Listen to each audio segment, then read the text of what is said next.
All right, we do something called deep cuts. It's like a lightning round. Ooh, okay. Name a song, album, or artist that changed your life. I would have to say, just because it's the first thing to come out the top of my head, Yeah. 9 Inch Nails.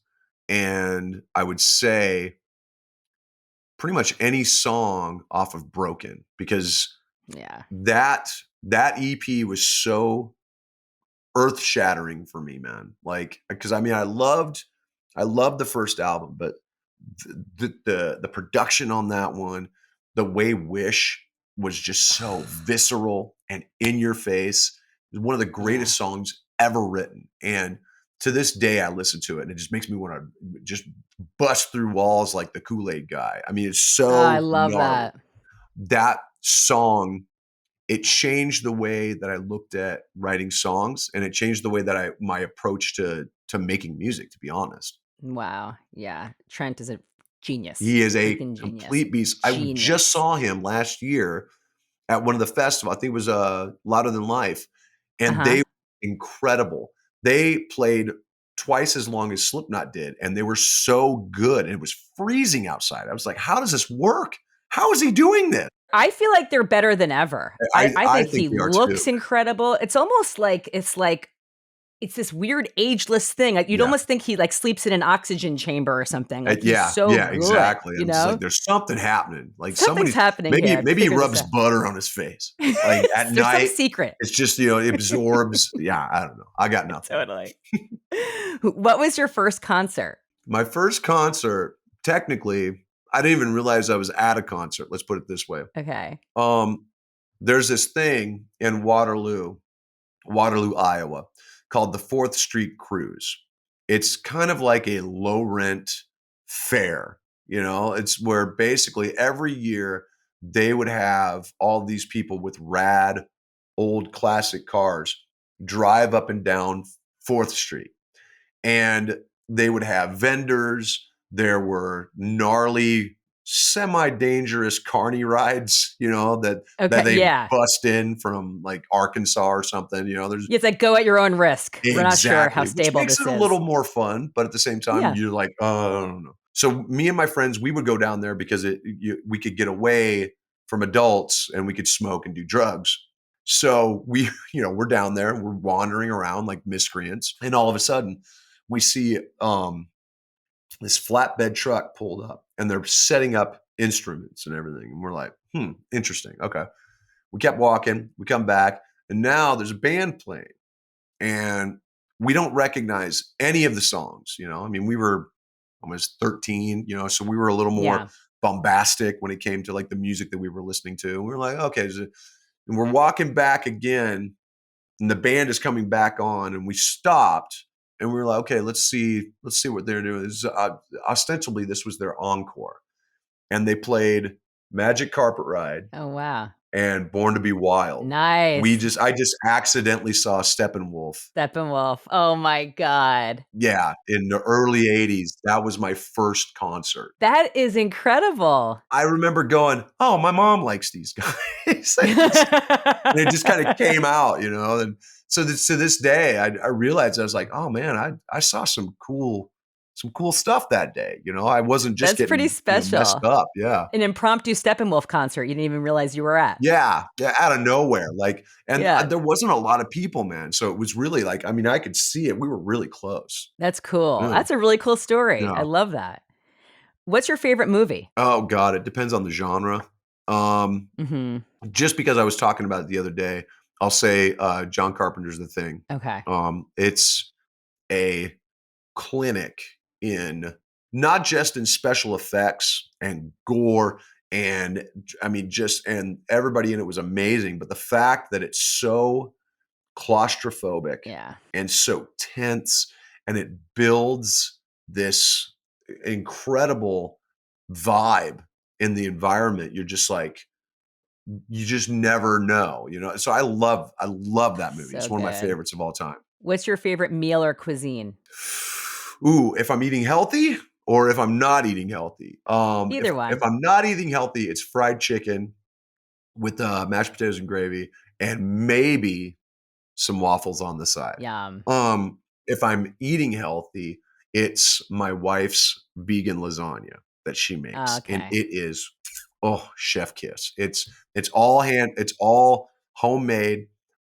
She makes it herself, and the cool thing is when I help her make it, I get to eat, some of the stuff that's actually going into it. So I fill up As you're before we going, even yeah. bake the thing. Yeah. So Oh, that's awesome. If you were not a musician, what would you be? I wish I could say a teacher, because that's the thing I always wanted to be. I wanted to be a history teacher when I was younger, but I don't have the patience for it. And I kind of hate other kids. If I didn't make them, I hate other kids, really. I mean, and I say that in passing.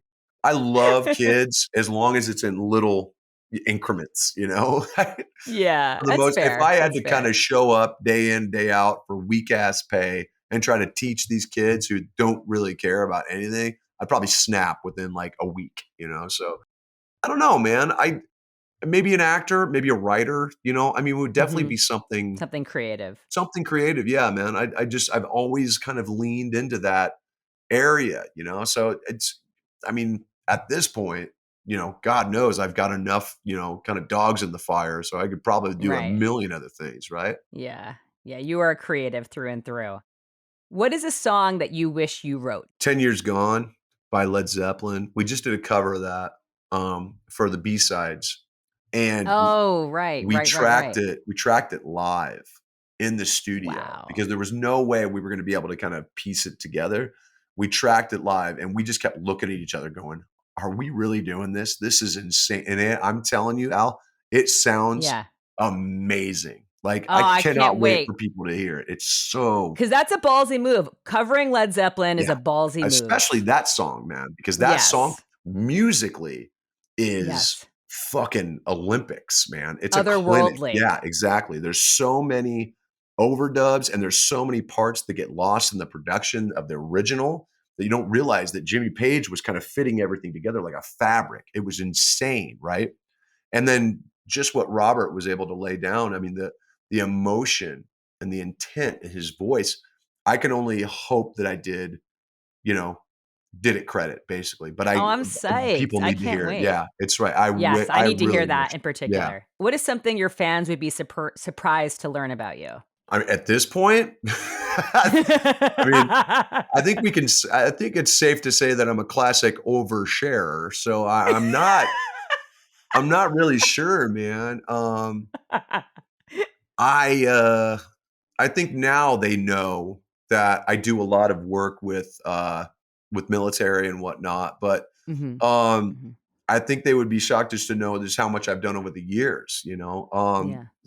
My family, a large part of my family was military. My grandfather Mhm. was in the Korean War. He's one of the reasons why I started the Taylor Foundation, Mhm. and I think it's one of those things where it kind of gets lost in the shuffle of all of this stuff that I do for for charity purposes. I was finally able to do something with the USO 3 years ago because for a long time they just didn't want to have anything to do with me, which I get. I'm bombastic, I'm subversive, it's fine, but at the same time, like I know we have a lot of fans who serve and a lot of Right. fans who serve and protect and a lot of fans who night in, night out, go out and try to save people's lives. So Yeah. I try to pay it forward as much as I can, whether it's by helping other charities or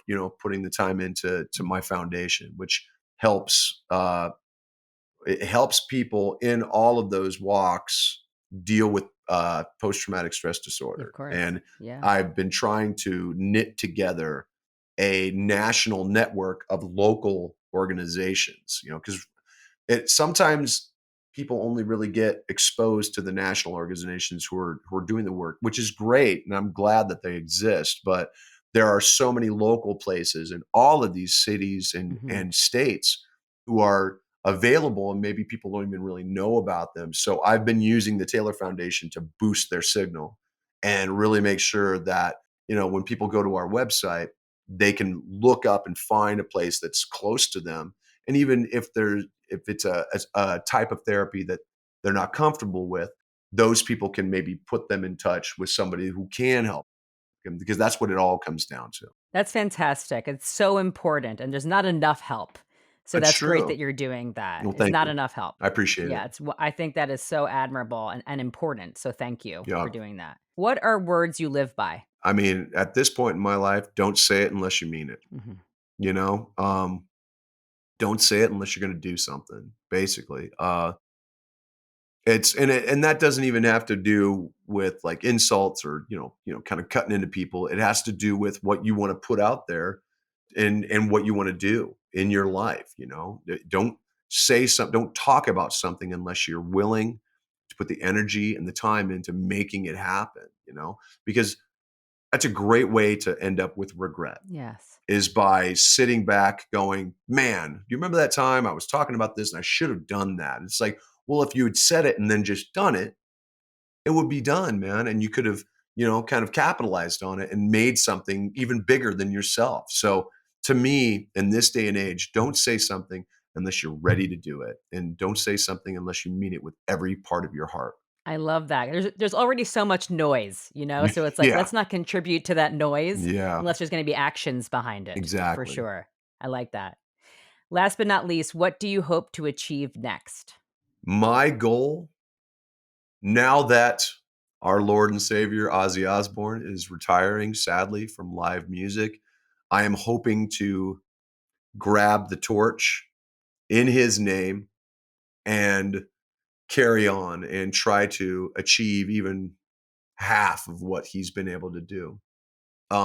That's my goal, is to continue to make music well into my later years, hang out with my kids, and just, try to be happy with my wife, steal her away every once in a while so we can have a decent Aw, vacation. and enjoy her cooking. Oh, trust me, if you saw me from the waist up right now, like, I enjoy too much of her cooking, man. Yeah.